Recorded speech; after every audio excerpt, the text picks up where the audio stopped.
Another win for gamers over woke D&D as a Sweet Baby Inc. infested game based on Dungeons & Dragons is shutting down finally. Now, this is a nice end to 2024. As we've seen, woke video games just take a complete train wreck. And people have tuned out.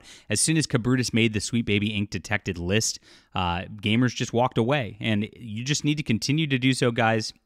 Things are on the right track. These companies are scared, and they're scared of you, and it's beautiful to see. So smash that like and subscribe button as we talk about all things fantasy, D&D, gaming, pop culture. Really appreciate you guys for being here. I am a fantasy writer myself, my friends, and if you like Dungeons & Dragons, you're really going to enjoy my Adventures of Baron von Monocle series. This is about an airship crew who goes out questing, fighting monsters, ends up in the middle of a crazy war that goes on. I think I have some excellent world building that opens up so awesome. Once you get into book 2, book 3, you are really going to enjoy this. Grab the whole series today. It's a 6-book series as on Amazon, and it's available on ebook, print, and audio. And thank you guys so much for supporting us and supporting great fantasy fiction. All right, Sweet Baby Inc.'s Dungeons & Dragons Dark Alliance announced it will shut down its servers and end February 2025. This comes right after the shutdown announced of Suicide Squad Kill the Justice League. They're ending all their content. It was going nowhere. Even their different seasons, their different passes just like did not get people playing the game. It was dead on arrival. Once people kind of looked into it, they saw the plot and how woke it was, how they disrespected Batman and Superman and the like, tried to push weird lesbian groomer relationships through the Poison Ivy and Harley Quinn plot line going on. And then, of course, they doubled down and put that weird trans Mrs. Freeze situation going in. And it's gone. It's over, and they lost a lot of money. Giant write-off going on there. Now, Dungeons & Dragons Dark Alliance is featuring a similar fate right here. And Wizards of the Coast and developer Turk Games announced the games was shutting down its servers in an About the section on Steam. It states, "We will be shutting down and shut down Dark Alliance servers on 2/24/25, and it will no longer be available for purchase starting that day." Much like Conquered shut itself down right away and no longer was available for purchase, was gone. That's it. The base game and DLC are available to play offline single player for anyone who currently owns it, which is interesting to me because you've got the game and there's offline single player, but you aren't selling that still. It's just gone.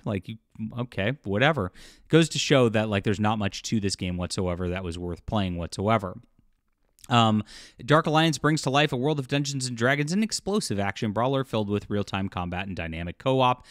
Frost giants and vengeful dragons roam unchecked through Icewind Dale as invading armies of evil grow stronger every day. Now 4 heroes must beat back the onslaught of creatures and defend against the dark. So they tried Icewind Dale. This is obviously a Forgotten Realms thing. They were trying to capture the Drizzt sort of situation here. And you can see our party of adventurers that was on the logo here. But here's exactly what happened with the game and why it was rejected. Sweet Baby Inc. detected it. Curator list had this game on it. Sweet Baby Inc. was credited in the game. And of course, those people are the ones who insert weird story narratives that create the woke mind virus into everything. Now, I've actually got rumors that Sweet Baby Inc. is infested into Wizards of the Coast itself and is actually doing its development work on the main Dungeons & Dragons line. I have not gotten confirmation of that, but if you know anybody inside Wizards of the Coast or you want to whistleblow, please contact me because I do want to expose this kind of thing all the way across. And if this is all the way up Wizards of the Coast, people do need to know that Sweet Baby Inc. is not just involved in its video game side of things, but is involved in the development of its tabletop RPGs. I would not be surprised, given some of the people that work there and the recent controversy that started with one of the senior developers at Wizards of the Coast attacking Gary Gygax, original founder, calling him misogynist and saying he's a cultural appropriator and the like in an attempt to demean the original D&D creator there. So please, again, contact me if you have information on this. Sweet Baby Inc. is credited, and Kim Belair and Adrienne McGillary are credited as game writers. So the grifting ladies who really try to push this thing more than anything were the writers of this game. And here we are. It also comes in the wake of disastrous player numbers. The game hit an all-time peak of just 9,900 current players back in June 2021 when it was released. However, the game's player base melted away immediately, dropping below 300 concurrent in July 2021. So people checked out of this game almost immediately. In the most recent 24 hours, it hit a peak of 8 concurrent players, so there's really no multiplayer available here.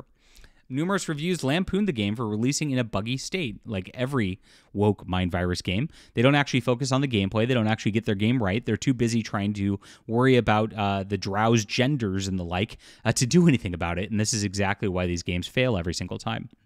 This game is the reason gamers hate buying things on day one. We are not your beta testers, one posted.